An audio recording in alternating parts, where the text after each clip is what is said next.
Prince Adewale thought leaving the palace would help him understand his kingdom. He was right. But he did not expect that understanding his people would create a battle inside his own heart. In Odan village, he discovered kindness from people who owned almost nothing. He discovered honesty from those who had no reason to impress him. And he discovered a woman whose courage challenged everything he believed about life. Her name was Amara. But while Adewale was learning about love and sacrifice outside the palace walls, his father was making plans for his future. A plan that involved power. A plan that involved alliances. A plan that did not include Amara. Because in the eyes of the royal court, a prince could marry only someone with a noble name.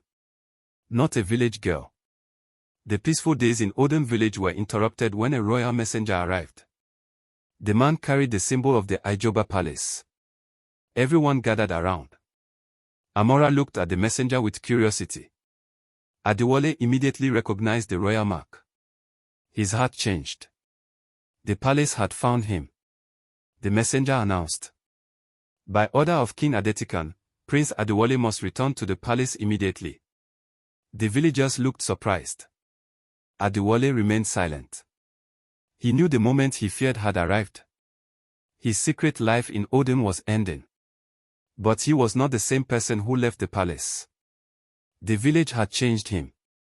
That evening, Amara sat quietly outside her compound. She had become used to seeing Ayo every morning. Helping villagers. Talking with Toby. Sharing stories. Now he was leaving. She did not understand why the news affected her. After all, he was only a traveler. Someone who came into her life unexpectedly. Someone who would soon disappear. Adewale approached her. I have to go. Amara nodded. Where will you go? He hesitated. Home. The word sounded simple. But for Adewale, it carried a heavy meaning. Because his home was not just a place. It was a palace. And returning there meant becoming someone different again. Before leaving, Adewale thanked Amara. I will never forget what you did for me. Amara smiled. You helped us too? Adewale shook his head. I learned more here than I expected. Amara looked at him. Then remember what you learned. Those words stayed with him. She did not ask for wealth. She did not ask for favor. She only wanted him to remember the people who struggled quietly. Adewale promised himself that he would return. But he did not know how difficult that promise would become. As Adewale traveled back to the capital, he looked at the kingdom differently. The roads were no longer just roads. They carried stories. The farms were no longer just fields. They represented families depending on them. The villages were no longer distant places. They were home to people who deserved to be heard. His guard Kola met him halfway. When he saw the prince, he bowed. Your Highness. Adewale smiled. Do not call me that yet. Kola looked surprised. You have changed. Adewale looked toward the road behind him. Yes. And he knew the palace would notice. When Adewale arrived at the palace, the drums announced his return. Servants rushed forward. Warriors lined the entrance. The people celebrated. But Adewale noticed something. Everything looked exactly the same. The palace had not changed. The people inside had not changed. Only he had changed. King Adetikan embraced his son. I am grateful you are safe. Adewale bowed.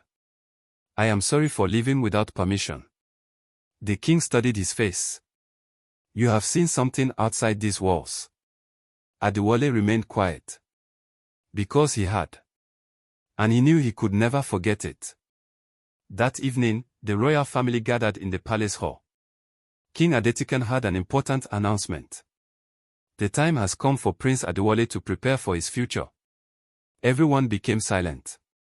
The king continued. A strong kingdom requires strong alliances.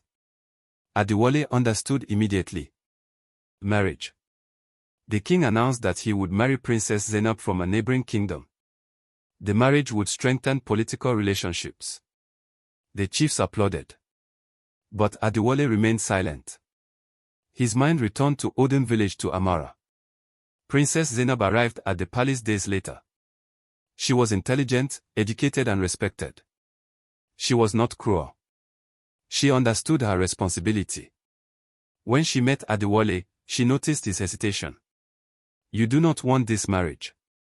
Adewale looked surprised. "You can tell." Zainab smiled. "I was not chosen because I cannot read people." For a moment, Adewale respected her honesty. She was also trapped by duty. She also had dreams. And she also understood that royal life was not always about happiness. That night, Adewale could not sleep. One side of him understood his responsibility. The kingdom needed alliances. The royal family needed stability. But another side remembered Amara. Her courage. Her honesty. Her simple kindness. He touched the small piece of pottery she gave him before he left. A reminder of Odan village. A reminder of the person he was becoming. For the first time, the future king faced a battle no warrior could fight for him. A battle between duty and his heart. The announcement of Prince Adewale's marriage spread throughout Ijoba. The chiefs celebrated because they believed the alliance would bring wealth and protection to the kingdom. Inside the council hall, musicians played traditional songs. Chief Balegan smiled proudly. This marriage will secure the future of Ijoba. Everyone agreed. Everyone except Adewale. He sat quietly, listening to people discuss his future as though he was not present. They spoke about trade. They spoke about political power. They spoke about strengthening the kingdom. But nobody asked what he wanted. Adewale looked around the room and remembered something Amara had said. People at the bottom often see things those at the top cannot. For the first time, he wondered if the palace had become too far away from the people. After the council meeting, Adewale followed King Adetikan into the private palace garden. The evening breeze moved through the trees. "Father," Adewale began. The king stopped. "I know marriage is important." The king looked at him. "But..." Adewale took a deep breath. "Did anyone ask Princess Zainab what she wants?" The king became quiet. For a moment, he saw not a rebellious son, but a young man who had started seeing leadership differently. Royal families carry responsibilities that ordinary people do not understand. Adewale replied. "Perhaps because ordinary people are the ones who understand the consequences." The king looked surprised. His son had returned from his journey with a different voice. Far away from the palace, Amara continued her daily life. The village returned to its normal routine. Farmers worked. Traders sold their goods. Children played around the compound. But something felt different. Every morning, Amara found herself looking towards the road. She told herself she was only wondering if A was safe. But deep down, she missed their conversations. She missed his questions. She missed the way he listened. Toby noticed. "You are waiting for him." Amara smiled. "I am not." Toby laughed. "You looked at the road 5 times today." Amara shook her head. But the boy was right. One afternoon, a royal messenger arrived in Odan village. Everyone gathered. The messenger announced that Prince Adewale had returned safely to the capital. Amara listened quietly. The messenger spoke proudly about the upcoming royal wedding. Adewale would marry Princess Zainab. The villagers congratulated one another. But Amara became silent. She did not understand why the news hurt her. After all, Ayo was just a traveler. Someone who had entered her life briefly. Someone who belonged to another world. She returned home carrying her pottery. But her heart felt heavier than before. That evening, Toby found Amara sitting quietly. "You liked him?" Amara looked annoyed. "Toby." The boy smiled. "You did." She remained silent. Then Toby said something unexpected. "I think he liked you too." Amara looked at him. "How would you know?" Because people do not help others the way he helped us unless they care. Amara looked down. She remembered everything. The way Eo walked beside villagers. The way he listened. The way he looked at ordinary people. She wondered who he really was. Inside the palace, Princess Zainab prepared for the marriage ceremony. Her attendants arranged her royal clothing and jewelry. But she was not celebrating. She had noticed something about Adewale. His heart was somewhere else. During a private conversation, she asked him directly, "Is there someone else?" Adewale became silent. That silence answered her. Zainab sighed.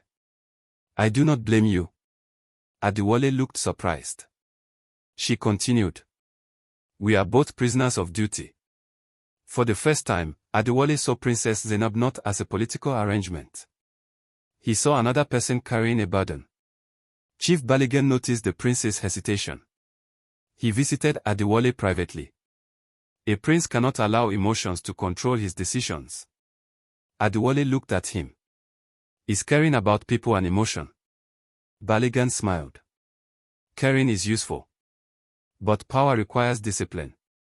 The prince understood the hidden meaning. Baligan was warning him. Not as an advisor. But as someone protecting his own interest. Adewale looked at the chief carefully. For the first time, he wondered how much influence this man truly had over the kingdom. Unable to ignore his feelings, Adewale made a decision. He would return to Odan one more time. Not as a prince. Not as a future king. But as Eo. He traveled quietly without informing the palace. When he reached the village, he saw Amara walking at her store. For a moment, neither of them spoke. Amara looked surprised. You came back. Adewale smiled. I promised I would. But the happiness between them was mixed with something else. A secret. A secret that could destroy everything if revealed. Adewale and Amara walked through Odan village. They talked about ordinary things. The harvest, the market, the people. For a few hours, Adewale forgot about the palace. Forgot about the crown. Forgot about the marriage waiting for him. Amara noticed that he looked happier outside the palace.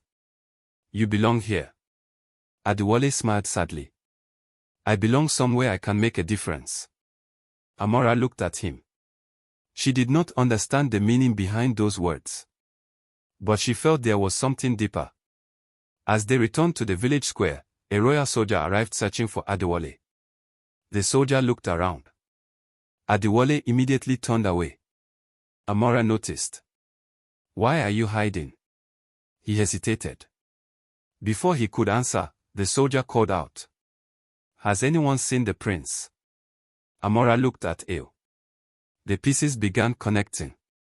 The way he spoke. The way he walked. The royal ring. Strange knowledge. Her eyes widened. Who are you? Adewale remained silent. That night, Adewale returned to the palace. But Amara's question remained in his mind. Who are you? He knew the truth could no longer remain hidden forever. He had entered her world using a false name. But she had accepted him with a genuine heart. The thought of disappointing her troubled him. Meanwhile, Chief Baligan received news that the prince had been visiting Odan village. His expression changed. The village girl had become a problem.